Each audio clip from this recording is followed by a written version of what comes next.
রাজ্যে নতুন নির্বাচন কমিশনারের দায়িত্ব নিলেন কৃষ্ণ গুপ্তা। রাজীব সিনহা তার কার্যকালের মেয়াদ শেষ হওয়ার 10 মাস পরে কৃষ্ণ গুপ্তা তিনি নতুন রাজ্যের নির্বাচন কমিশনারের দায়িত্ব নিলেন। আজ দপ্তরে গিয়ে নিজের দায়িত্ব বুঝে নিলেন তিনি। সমবায় দপ্তরের অতিরিক্ত মুখ্য সচিব পদ থেকে মঙ্গলবারই তিনি অবসর নিয়েছেন। আজ রাজ্যের নতুন নির্বাচন কমিশনারের দায়িত্ব নিলেন কৃষ্ণ গুপ্তা। রাজীব সিনহার কার্যকালের মেয়াদ শেষ হয়ে গিয়েছিল, তার অবসরের 10 মাস পরে এবার রাজ্যের নতুন নির্বাচন কমিশনার হলেন Krishna Gupta.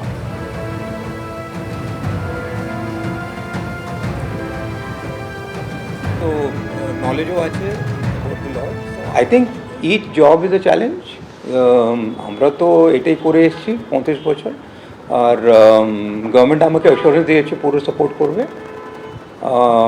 And as district magistrates, additional district magistrate আমরা তো অনেক ইলেকশন করেছি, সো নলেজও আছে অ্যাবাউট দ্য লজ। সো আমার মনে হচ্ছে এই job is a challenge, but it's depends on year attitude.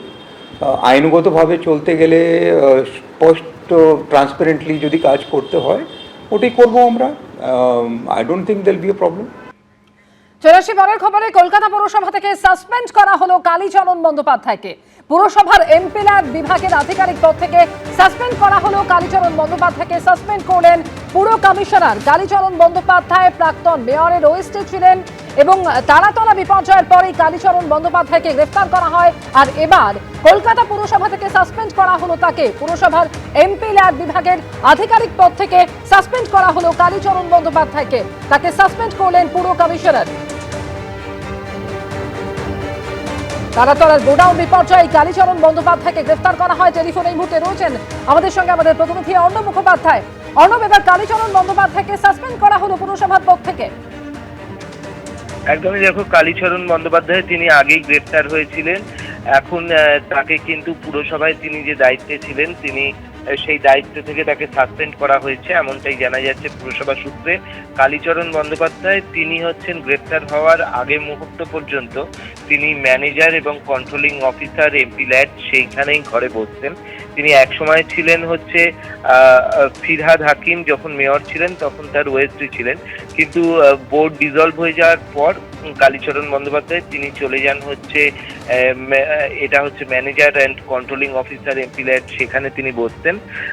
কিন্তু তিনি গ্রেফতার হন এবং তারপরে নিয়ম অনুযায়ী তাকে গতকাল পুরসভার পক্ষ থেকে সাসপেন্ড করা হয়েছে।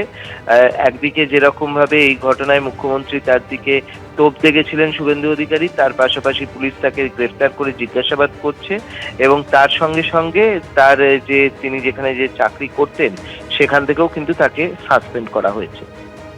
ধন্যবাদ অর্ণব। না কালীঘাট তৃণমূল না ঋতব্রত তৃণমূল। ধর্মতলায় ভিক্টোরিয়া হাউসের সামনে 21শে জুলাইয়ে সমাবেশ করার অনুমতি কাউকেই দিল না প্রশাসন। কুণাল ঘোষ, দোলা সেনরা রবিবার রাস্তায় মাপজোক করার পর তা নিয়ে হেয়ার স্ট্রিট থানায় অভিযোগ দায়ের করা হয়েছে। আর এই ঘটনায় নোটিশ পাঠানো হয়েছে বলে জানিয়েছেন কলকাতার পুলিশ কমিশনার। এবার ধর্মতলায় ভিক্টোরিয়া হাউসের সামনে তৃণমূলের 21শে জুলাইয়ের সমাবেশ হচ্ছে না। অনুমতি দিল না পুলিশ, না কালীঘাট তৃণমূল না ঋতব্রত তৃণমূল, কাউকেই অনুমতি দিল না প্রশাসন। ওখানে কাউকে পারমিশন দেওয়ার এখন প্রশ্ন নেই,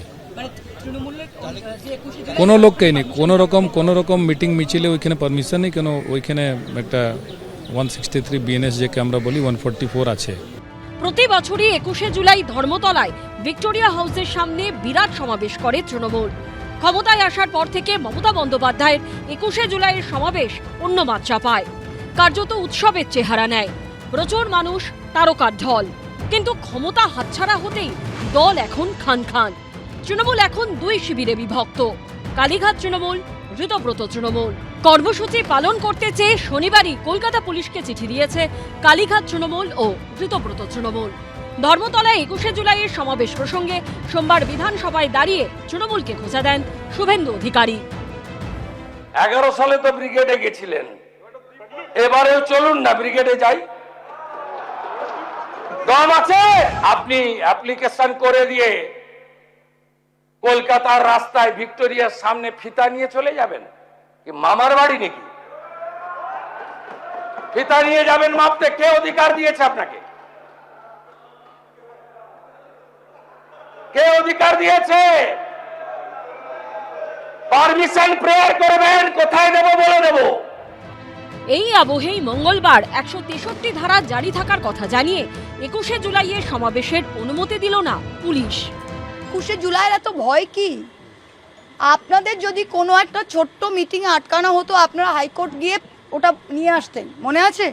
আপনারা আজকে সারা মধ্য কলকাতায় 31শে আগস্ট না কত বোধহয় 2 মাস আপনারা ব্ল্যাঙ্কেট 144 ধারা অর্ডার নিয়ে এসছেন। কিসের ভয় কেন?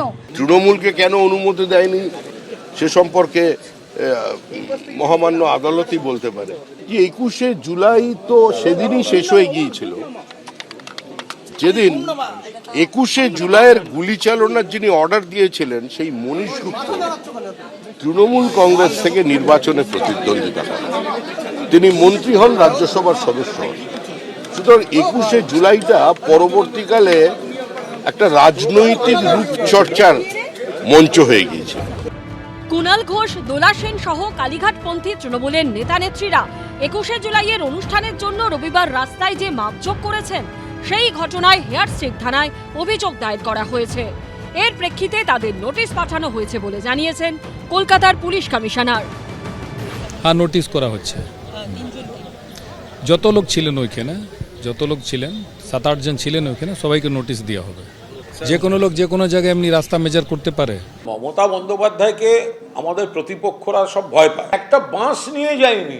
রবিবার দিন ফাঁকা রাস্তা, ঝিরঝিরে বৃষ্টি, একটা গাড়ি আটকায়নি। তার জন্য যদি এফআইআর হয়ে থাকে তো সেই প্রেমপত্র নিশ্চয়ই পাবো। তো সে মাপে যদি আপত্তি হয় তাহলে এবার বুঝুন কি সমস্যা। এই প্রসঙ্গেই আবার ইঙ্গিতপূর্ণ মন্তব্য করেছেন বিজেপির রাজ্য সভাপতি। মাপবে, নিজেরা ভেবেছিলেন মিটিং করবো, মাপতে গেছেন, এর মধ্যে আর ভুল কি আছে? এটা নিয়ে আমাদের রাজনীতি কোনো প্রতিহিংসার রাজনীতি নয়। মঙ্গলবার দুপুরেই কলকাতার পুলিশ কমিশনার নির্দেশিকা জারি করে জানিয়েছেন, 2রা জুলাই থেকে 30শে আগস্ট পর্যন্ত মধ্য কলকাতার একাংশে বিএনএস এর 163 ধারা জারি করা হয়েছে। বলা হয়েছে, গোয়েন্দা তথ্যের ভিত্তিতে ওই এলাকায় বিক্ষোভ ও অশান্তির আশঙ্কা থাকায় এই নির্দেশ জারি করা হয়েছে। বউবাজার, হেয়ার স্ট্রিট এবং ট্রাফিক গার্ড সদর দপ্তরের অধীনে কেসি দাস মোড় থেকে ভিক্টোরিয়া হাউস পর্যন্ত এলাকায় 163 ধারা কার্যকর থাকবে। পার্থপ্রতিম ঘোষ, ময়ূক ঠাকুর চক্রবর্তী ও কৃষ্ণেন্দু অধিকারীর রিপোর্ট, এবিপি আনন্দ। এবিপি আনন্দ, এগিয়ে থাকে, এগিয়ে রাখে।